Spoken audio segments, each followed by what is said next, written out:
Dan pemirsa, untuk mengetahui bantuan apa saja yang sangat dibutuhkan oleh para korban di banjir Bima, Nusa Tenggara Barat ini, kami telah terhubung dengan Kepala Pusat Data Informasi dan Humas BNPB, Pak Sutopo Purwonugroho. Selamat pagi, Pak.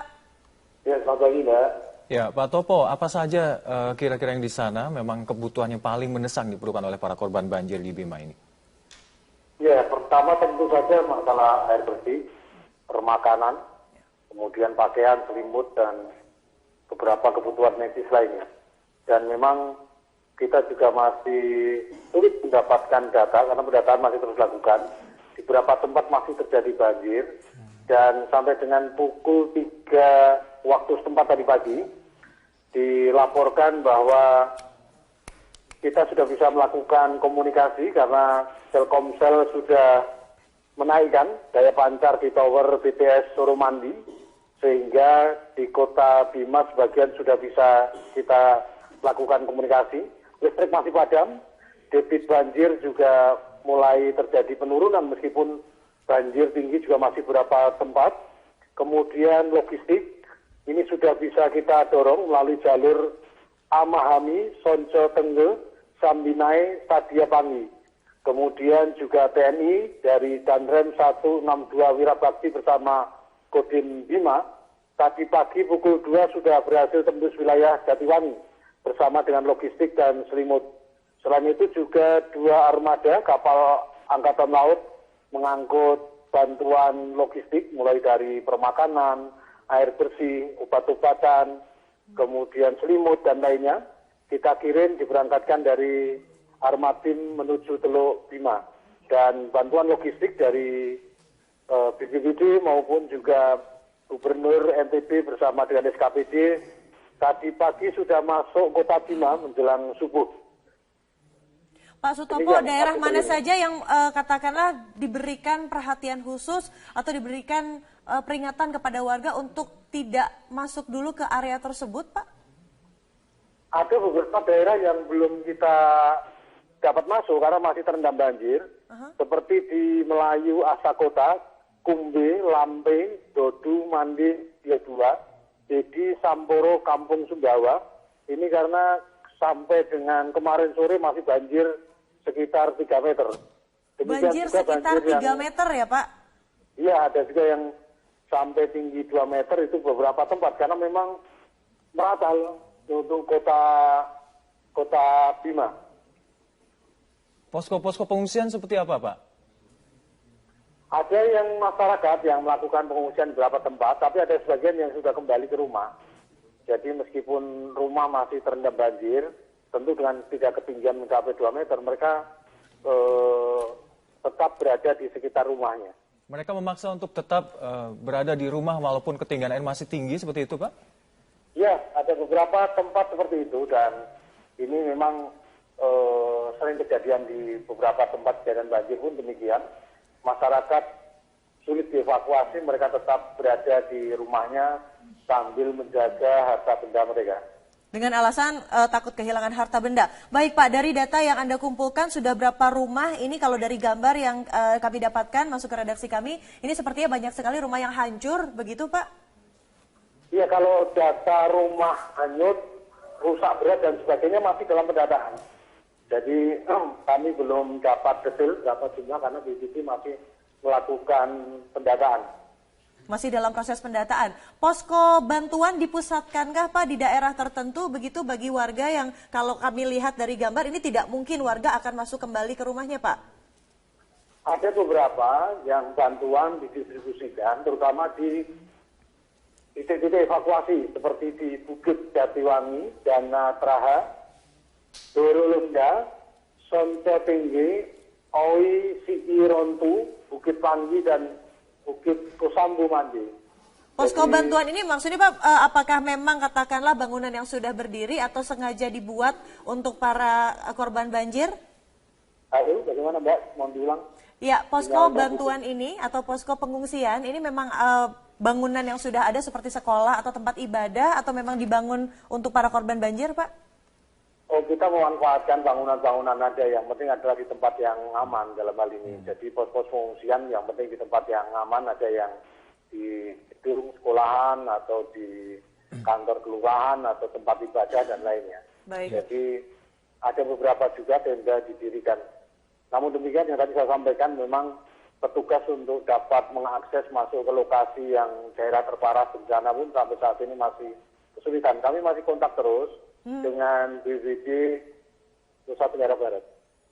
Baik. Pak Stopo, terkait dengan hal ini, bisa Anda petakan sekali lagi daerah mana saja yang paling parah terkena terjangan banjir ini? Ada beberapa tempat, kalau melihat lokasinya kan terutama untuk Kota Bima ini ada di 5 kecamatan ya.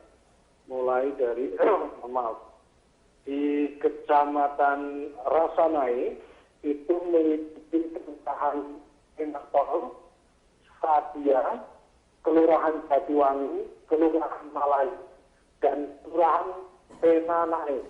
Sedangkan di lainnya itu berada di Kecamatan Rasanai Timur, Kecamatan Rasanai Barat, dan Kecamatan Bunda. Jadi daerah-daerah tersebut yang merupakan daerah yang terdampak paling besar daripada banjir dan ribuan rumah terendam banjir. Baik, Pak Sutopo, terima kasih atas informasi dan paparan Anda. Jadi tadi kata Pak Sutopo, Kepala BNPB mengatakan bahwa bantuan yang paling diperlukan adalah air bersih, perahu karet, obat-obatan, dan juga Selimut, makanan. ya. Selimut juga. Baik, terima kasih Pak Sutopo. Kapolda Metro Jaya, Irjen Pol M. Iriawan sedang berada di lokasi dan akan sesaat lagi memberikan pernyataan. Mari kita simak bersama-sama pernyataan dari Kapolda Metro Jaya. Ya, pokoknya kalau bisa tes.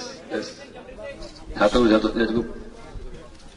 Baik, terima kasih rekan-rekan media yang sudah hadir di TKP. Hari ini tim Detasemen Khusus 88 Anti Teror dan Gabungan Kewilayahan telah melakukan pengungkapan teroris, di mana di Kecamatan Setu ini dilakukan penindakan terhadap 3 teroris yang kebetulan akan melakukan perlawanan, membawa senjata api dan ada bom siap meledak. Pengungkapan ini berawal dari keterangan saksi pengembangan Saudari Dian, pelaku bom panci yang di Bekasi. Dari keterangan tersebut, ada beberapa nama yang sedang akan melakukan aksinya kira-kira menjelang Natal dan Tahun Baru. Itu keterangan dari Saudara Adam yang sekarang sedang melakukan pemeriksaan. Dari Saudara Adam didapat informasi di lokasi ini ada 3 orang yang sedang meracik bom untuk mempersiapkan aksinya. Sementara keterangan dari Adam, aksinya akan dilakukan pada saat Natal nanti. Sasarannya adalah anggota kepolisian yang sedang bertugas. Lokasinya sudah ada, di mana modus operandi yang dilakukan adalah pertama melakukan penusukan. Setelah terjadi kerumunan massa dan petugas akan melakukan bom bunuh diri di sana. Barang bukti yang sementara kita identifikasi akan kita lakukan penyitaan di dalam. Ada beberapa bom, kemudian senjata api, ada paralon dan beberapa ransel dengan bom siap untuk meledak. Kita belum bisa masuk ke TKP karena tim dari Jibom sedang melakukan pencarian oleh Stafter, sehingga saya sendiri belum bisa masuk ke sana. Kita akan terus melakukan pendalaman berkaitan dengan temuan yang di sini. Karena ada 1 saksi lagi yang sedang kita dalami untuk kita kembangkan. Demikian keterangan sementara dari saya selaku Kapolda Metro Jaya. Terima kasih. Pak, selain bom apa pelaku memiliki senjata api, Pak? Ya? Selain bom apa pelaku memiliki senjata api, Pak? Ada. Senjata api ada dalam. Jadi pada saat anggota kami, tim Densus dengan wilayah akan melakukan penangkapan, sudah diberikan public address dengan menyampaikan supaya menyerah kami dari petugas kepolisian, tapi malah akan melakukan perlawanan baik melalui senjata api maupun bom yang akan diledakkan. Sehingga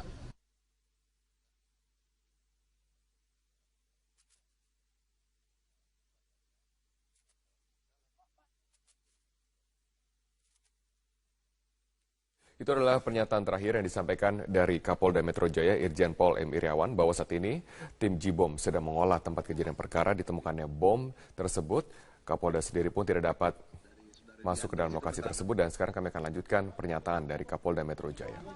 Sedang akan kita lihat nanti karena di dalam masih belum kita bisa identifikasi. Yang jelas ada 3 buah ransel di sana, kemudian 3 buah bom yang sudah jadi, 1 buah paralon dan 2 buah tas yang berisi peralatan bom itu. Untuk suara ledakan tadi Pak bisa dikonfirmasi Pak itu apa Pak? Kenapa? Suara ledakan tadi Pak, 2 kali tadi kami dengar Pak. 2 ledakan tersebut yaitu pencerebraian disruptor. Ada 1 lagi rencananya. Jadi kita tunggu sampai 1 ledakan lagi, baru nanti tim Jibom akan bisa mensterilkan masuk ke dalam. Terima kasih. Selamat siang.